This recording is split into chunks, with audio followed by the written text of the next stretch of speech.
Will you have sex with a person when you are driving a vehicle and not care for the tree that's going to be hit by the vehicle when you're about to have sex? This era has brought a lot of crazy teens, and this movie just has more to offer. Hello, and welcome to the latest installment of Movie Recap World. In this episode, we'll be diving into the second episode of The End of the Fucking World. If you enjoyed the previous video, then stay tuned till the end because this episode promises to be even more captivating than the last.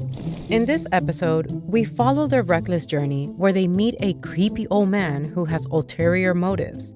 The events of the first episode has left James feeling increasingly disconnected from his emotions, while Alyssa is struggling to cope with her turbulent home life.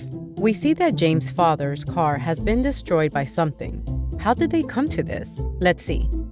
After stealing his father's car, James took Alyssa out of town far away, where he still plans to kill her. Alyssa, on the other hand, feels free to have left her selfish family behind. They go out and do whatever they want. They go into a restaurant to have lunch, but pretty soon realize they both don't have money to pay for it. Alyssa then tells James a rule she learned from her biological father. During her childhood, her father would tell her, if it's a chain, it's a free rein, meaning they're allowed to steal from the rich. So Alyssa suggests the restaurant is owned by a really rich man, and they both storm out of the restaurant without paying, which is very selfish. During the ride, James is thinking of a plan to kill Alyssa, but during this, Alyssa suggests they have sex in the car to celebrate their freedom and make it more interesting. But while taking the shirt off of James, the car crashes onto a tree, and now they don't have a car to go around with. James is worried as his father really loves his car, and Alyssa suggests the car will just be fine after a small repair. But just then, the car explodes and burns down any hope of getting fixed.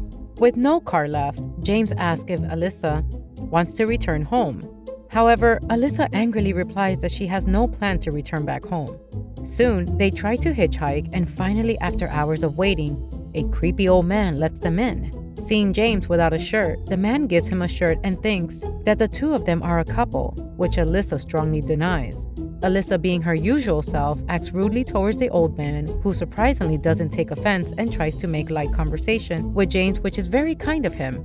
Seeing their condition, he asks if James wants to call his mom and let her know everything's alright, which was not really. James then reveals that his mother is dead, meaning he lied to Alyssa when he said his mother lived in Japan. The old man takes him to a nice cafe, where he shows them a photograph of his wife and children. Alyssa looks at the picture and comments that his babies look like ham. After getting no reaction, Alyssa heads out of the cafe. James later apologizes on behalf of Alyssa and gets up and goes to use the bathroom. The old man then decides to join James.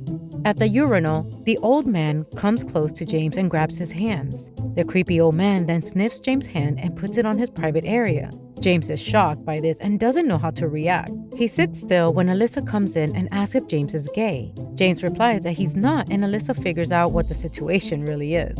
She threatens the old man to give all his money, or she'll contact his family and tell them about everything he did. Moreover, she also threatens to report him to the police for sexually harassing a minor. Afraid, the old man gives Alyssa all his money.